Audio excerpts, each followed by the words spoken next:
সজ্জা কোন কারণে ওয়াজিব হয়?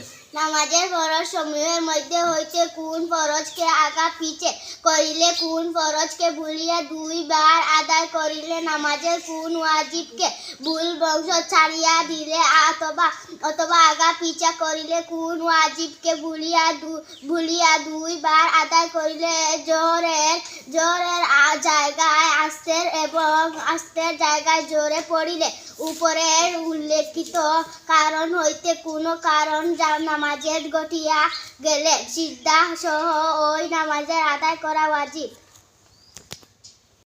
জায়দা উভয় ঈদের নামাজের শর্ত বলো। উভয় ঈদের দিন সূর্য উদয়ের প্রায় 24 মিনিট পর হইতে আরম্ভ হয় দ্বিপ্রহরের আগ পর্যন্ত পড়া যায় এবং ঈদুল ফিতরের নামাজের কোন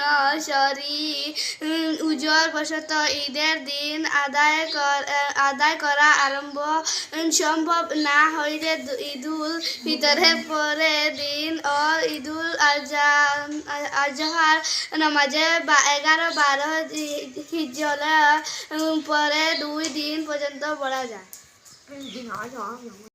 সুমাইয়া, উভয় ঈদের নামাজ সহি হওয়ার শর্ত কি?